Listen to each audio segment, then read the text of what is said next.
Hey yo, something that's been cooking in my mind these days. I've been thinking a whole lot about my life and thinking a whole lot about how I expect or what I aspire my life to become. And while thinking, at the same time, something has been cooking in my mind that, hey man, isn't living well more important than actually winning or succeeding? Or is there a gap or a difference between living well and succeeding? How do you interpret all that? I interpret that in a way of I think that you need both in a way because I don't think that you can necessarily live well without winning. I think in a way both of them come together, even though they may not be the exact same thing, but they definitely do go hand in hand. Because obviously, if let's say someone feels as if they're losing in life, I also assume they may also find it very hard to feel like they're also living life to the fullest or living their best, you know. But what do you think about that? I think success can wait, but life cannot. So by that I mean you cannot wait to be successful in order for you to feel more alive or in order for you to be happy in life. So that's what I mean by that. By saying success can wait, but life cannot wait. And then also the goal is not to succeed, but the goal it is actually to live life to its fullest. Because I feel sometimes when we tend to make success the ultimate goal, when we tend to make success the destination where we want to get, is we sometimes end up forgetting the journey, which is this life that we are living. So that's why I feel sometimes the goal itself is just being alive and well. I feel there is something that is quite extremely important, and that is something that we take for granted. Because when you are alive and well, when you're feeling alive and well and complete, I feel you'll be able to make success of anything that you put in your way, or you'll be able to achieve anything that you aspire. But when you're not really feeling 100% well or completely well, and you're not feeling completely alive, I feel it might be a bit of a distraction to your journey and towards achieving, because all these achievements, they are just the end goal. They are just a destination, but you lose out on the means to the end goal, the means to getting to that destination, which is life itself. So we will also have this in isiZulu, we ask in isiZulu, or even in Sotho languages, when someone asks you, hey, unjani, how are you? And you say, ngiyaphila, yes, I'm alive, I'm alive. You don't say, yeah, angaka achieve ini. Yeah. I ain't got a Bugatti yet. I ain't got a Pagani yet. You just say Nyapila, I'm alive. So I feel for myself, just that state of being alive and well, it is actually more important than succeeding. Because here's the thing with success again. I feel for me, success it is something that is elusive. It is something which you feel like it's almost like trying to grab hold of soap while it's inside the water. It always slips out of your hands. It always slips out of your hands. We've spoken about this countless times, that you could tell yourself that, okay, I've achieved a certain goal. You know what? I just got a Bentley, and then someone else buys a Rolls Royce.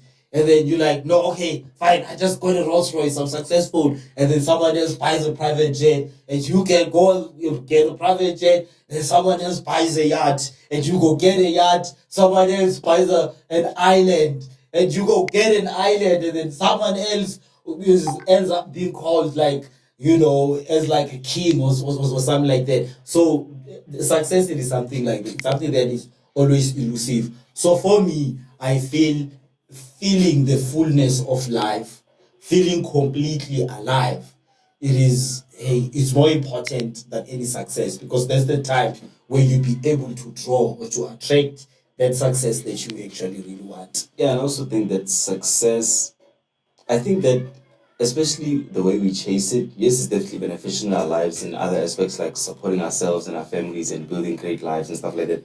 But I also think we also tend to overestimate how it's gonna make us feel on a day-to-day basis. Oh, yeah. Because I think that success, it's more like feeling successful is a fleeting feeling. Like it comes and goes. The same way how, for example, like how you'll be wanting a new phone for many, many months. Or you'll be wanting a new car or a new house, whatnot. But then eventually after you get the specific thing that you wanted, that same phone, that same car, the same house that you were thinking about for months, even years, after like 6 months of having it, it just feels normal. Even so much so to the point where it just feels just like your old home. Because now you're basically just used to the whole circumstance. So I definitely agree in that aspect towards we definitely overestimate how success is gonna make us feel on a day-to-day basis. It may make us feel accomplished for that period of time. But I don't necessarily think that's gonna change our long-term perspective of our lives in a way where just living and enjoying life is.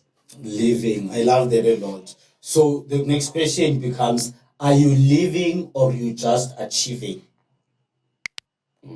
Are you living or you just achieving? Because many a times, and especially in our society, there are many people who aren't really living. It's always about the next achievement. It's always about the next accomplishment. It's really chasing that promotion. It's chasing that qualification. It's chasing, getting that contract, making that money, chasing the next car, the next big house. So the question becomes, are you living or are you just achieving? How does it feel when you are living and achieving? And how does it feel when you're only achieving and you are not living?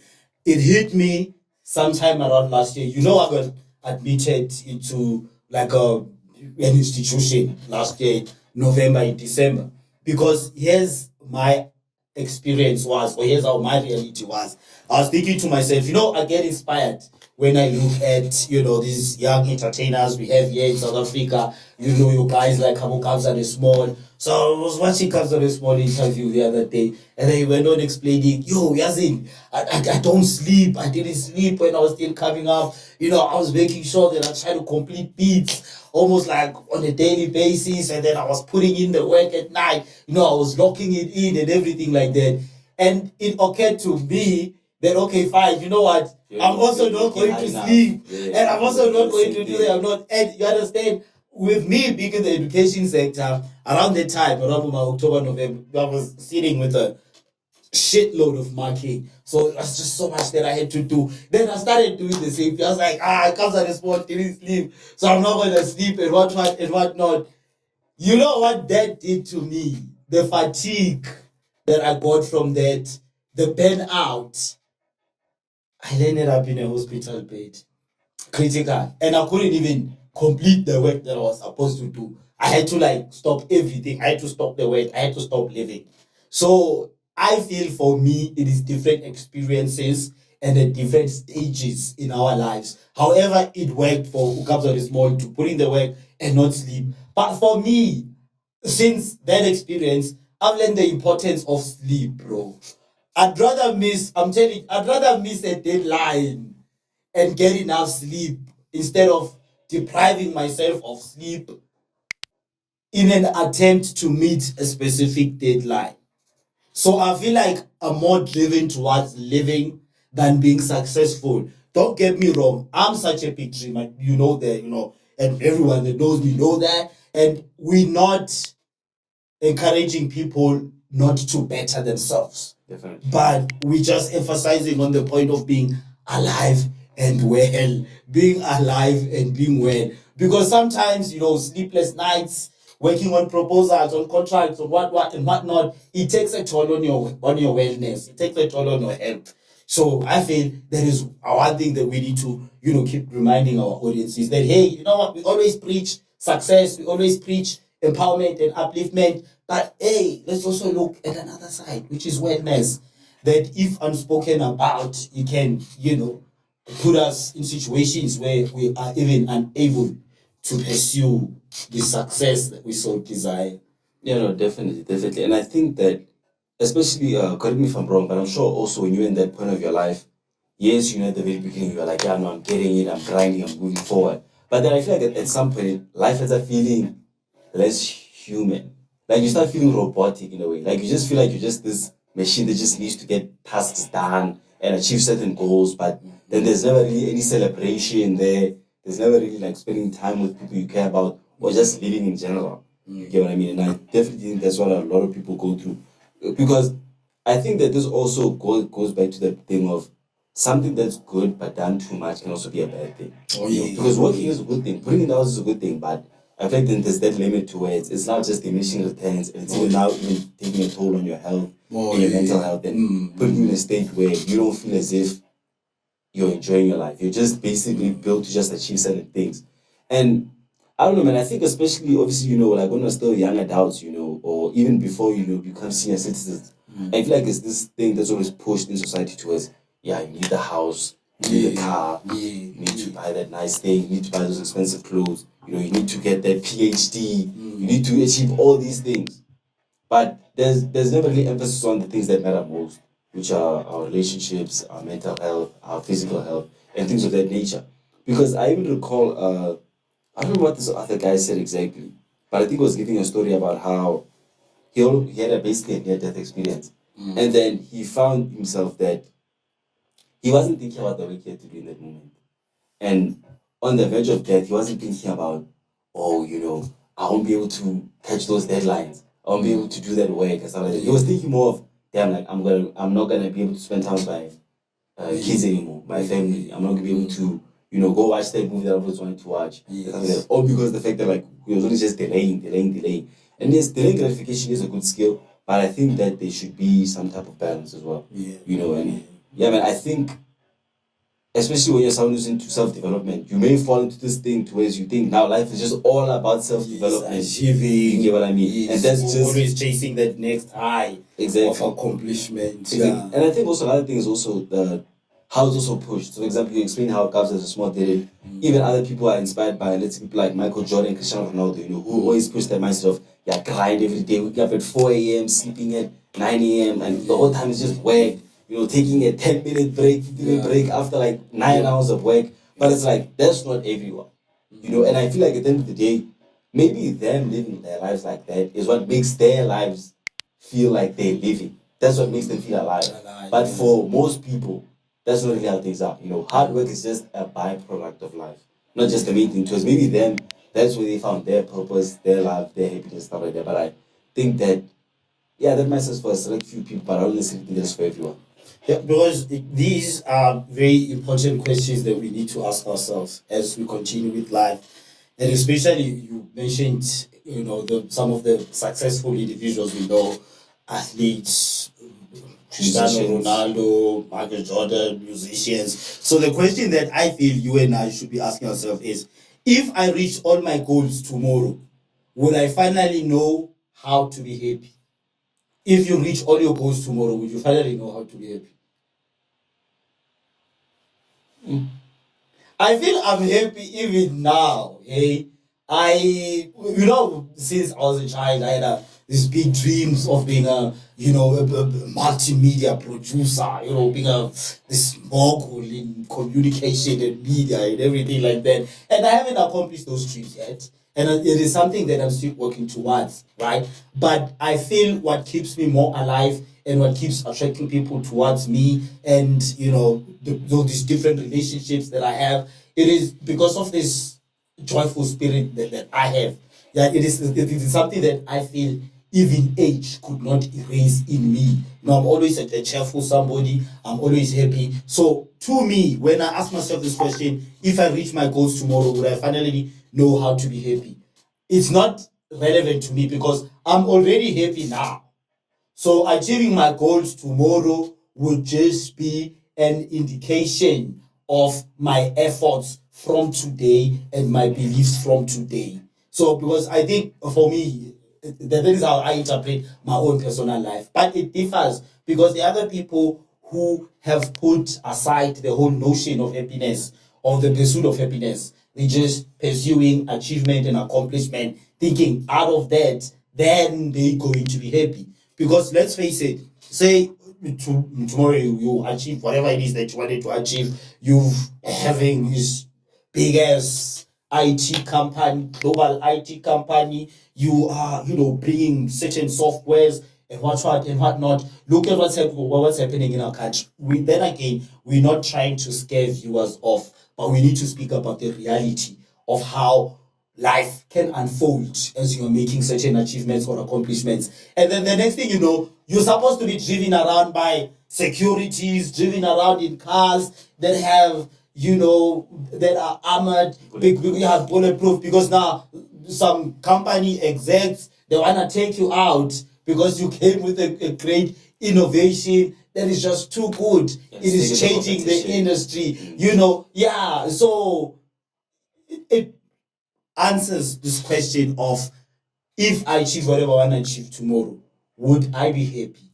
Chances are you might not be ultimately happy. Yes, you would have achieved, but I don't think the ultimate happiness is going to come from that achievement, because the ultimate happiness, I don't think it comes from any physical possessions. It is something that is within. Yeah, no, I agree with that, and I think it also made me think of a better thing too. Another question, which is, what would I do if I achieved all my goals then? Like, how would I live my life? You know, maybe I would spend more time with friends. Maybe I would spend more time with family. You know, maybe I'd get myself, you know, a nice meal here once in a while. And I think that when you get the answer to that question, you also get the answer to what you're actually living for as well. You know, because I think that another big problem is the fact that I think we trade a lot of the stuff that we would die for things that we wouldn't even think much about if we were on our deathbed. Which is another problem. And I think it's again, you know, falling into that thing of how society says, you know, we gotta grind. Because let's face it, like in society, you're not praised for being a good person and enjoying your life as much as the guy who's a millionaire. You know, because the fact that that's not appealing to the eye. But I feel like as well as people, we should end up realizing that let's not live our life for aesthetics, you know, Instagram highlight. Let's actually live our lives to actually enjoy the moment. And the crazy part is, I also once saw this other TikTok the other day of, I think there was this other video of a lady basically saying, would you take a vacation to, I guess, Rome in Italy? But the thing now, the catch is that you couldn't post it and stuff like that. So obviously for me, the answer was clearly yes. Because Yes, definitely. but like there were literally like thousands of people in the comments as well, like basically going back and forth saying, no, if I can't post anything, what's the point of me going and stuff like that, which just shows that like how, in a way, indirectly, all these achievements as well are just an appeal to everyone else, but we're not actually living our lives the way we want to live. You know, and I don't know if to gratify yourself. exactly, I don't know if I'm correct or not, but before the time of social media, I assume that I think people were more authentic back then because life didn't necessarily feel like I can attest to that. exactly like life wasn't always a performance. And I think even back in the day we saw more uniqueness and stuff like that. Because I think you also see this like professional sports. Because like if you look like before like smartphones became very popular and stuff like that, like football players would have like these insane hairstyles. You know, like I know the Brazilian Ronaldo, that hairstyle like this. In the time of social media, no one is doing that.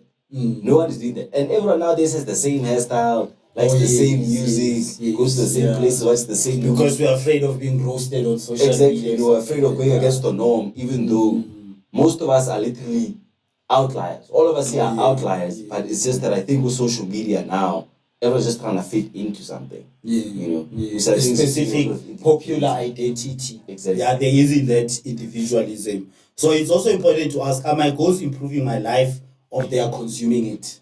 Are my goals improving my life or they are consuming it? When it comes to this question, you know what? I would trade on any position. I would trade on any job. I would trade on any company the moment I start to feel like it's consuming my life instead of adding to it. I'm not one of those people who would trade in my soul, you know, just to make the riches and what not. Y'all can keep your riches, your Bugattis and everything. Let me just keep me being me, you know, living the way I wanna live, making sure that I get clean, healthy food, making sure that I get physical exercise, and then ensuring that I also have great relationships around me with the people around me. That is what I'm about. And then also having time for the things that I enjoy. A lazy Saturday afternoon, a walk in a quiet park, you know, just walking around the city streets, just anything that I truly enjoy. I don't think I would want to trade it for any success. So for me, answering this question, it really is something that we need to keep on evaluating on a daily basis. That okay, fine, you know what, I'm taking this position at work, or I'm getting this promotion at work, or I'm taking this specific role. So how is it going to contribute to my life? I feel if something does not contribute or it does not align with your life's purpose, and then you setting yourself up for failure, or you're setting yourself up for a life that lacks happiness, because we all have different purpose, or sense of purpose of what we want to do in life. As I just explained to you now, what I value, it might be different from what someone else values. I value health, so that's why I need to make sure that in whatever space I am, there's going to be healthy food, and then there's also gonna be room for exercise. And I value relationships. I like walking around in the city, meeting people. That makes me feel more alive. And then I enjoy lazy Saturdays, just being in my own space. So if a certain goal is going to take all of that away from me, is it still really worth it pursuing that goal? Am I pursuing that goal for because it is something I genuinely want, or maybe I'm just pursuing it because it's society's expectations that when you're a man at the age of 40, you're supposed to be married and be having children. Yeah, no, I agree. I agree heavily with that, and yeah, I think that this all goes back to finding that sweet balance, and for those out there who are lucky as well to actually find a job that serves their purpose, man, they're also in an amazing position because even though they may be at work for 8 hours, at least that 8 hours is still 8 hours that make them feel alive. Whereas other people may feel like that 8 hours feels dreadful.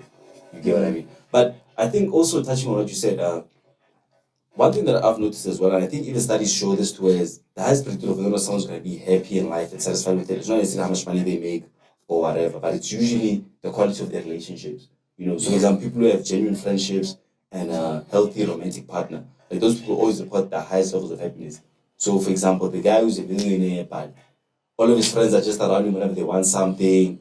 His kids can't even go to him when they need advice and exactly. Like maybe they don't want a relationship with him. He's always unhappy than, let's say, for example, the guy who maybe quote unquote poorer, but he has a good relationship with his wife, his friends. He's able to have a braai here on a Saturday. He gets quality sleep. Exactly. He doesn't rely on sleeping tablets, You get what I mean? He doesn't need to be on any antidepressants or stuff like that. Those people are typically happy on average because of your relationship. That's why I was even thinking, if you basically make some type of pie chart and then assign percentages to basically what makes you happy. I definitely say that I'd say obviously number one is your health.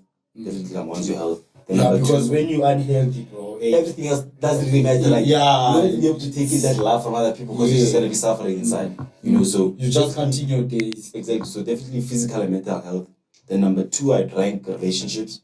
Then obviously in relationships, I put I didn't put friendships and romantic relationships equally.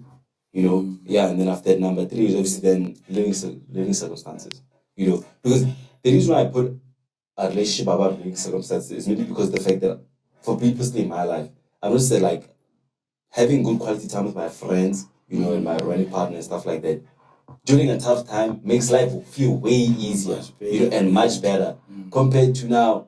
If I was just going through a tough time, but all I had was money, I don't necessarily see how that would help. Anyway, because also one of the reasons why, for example, I want money, it's just that I'm able to spend it with the people I care about. Maybe we'll be able to. You want it to spend it, not to keep it. Exactly. Not just having it for the sake of having it or showing it off to people. You get what I mean? Exactly. So that's why I put relationships above, because I think that after your health, really the biggest thing that we live for is obviously the relationships you have for people.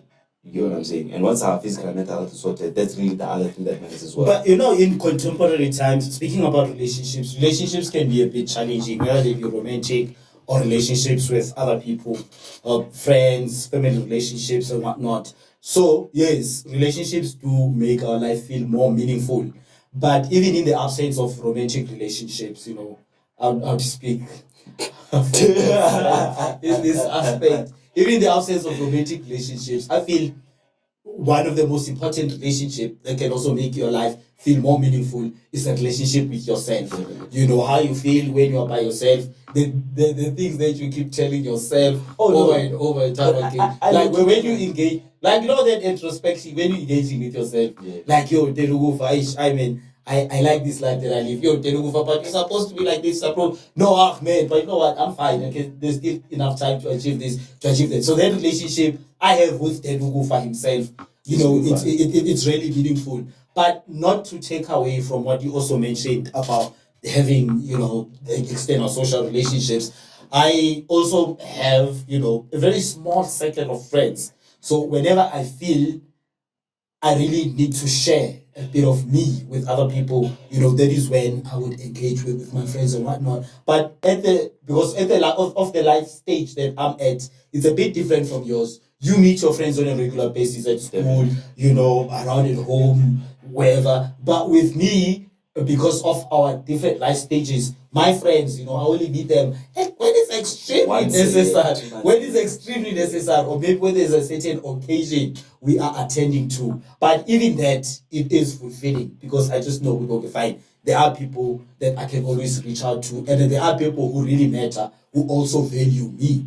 And relationship with the self, is also really important in that. Yeah, no, definitely. Because listen, I 100% agree with what you say, but I counted that in part of the mental and physical health because I feel like mental health is mostly about the relationship you have with yourself. I feel like when people are, for example, maybe depressed, it's usually just because of it they don't necessarily feel good about themselves. You get what I mean? Or maybe someone is really anxious, not necessarily the thing that they're afraid of, but they're afraid of how they will handle the thing. So they don't necessarily maybe know how would I deal with it being in this tough situation. So I look at kind of that relationship, like basically the relationship you have with yourself into that health category because I also think that also affects your mental health extremely.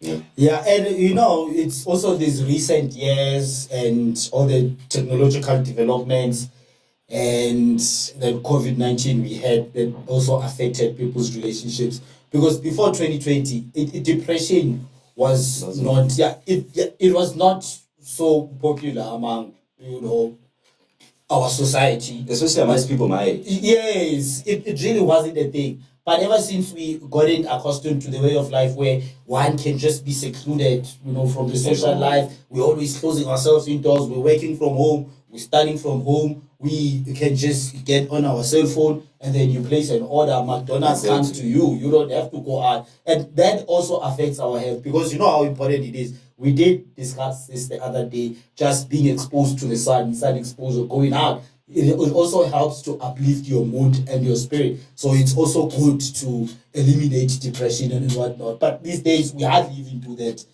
I can go to church, I can attend church online.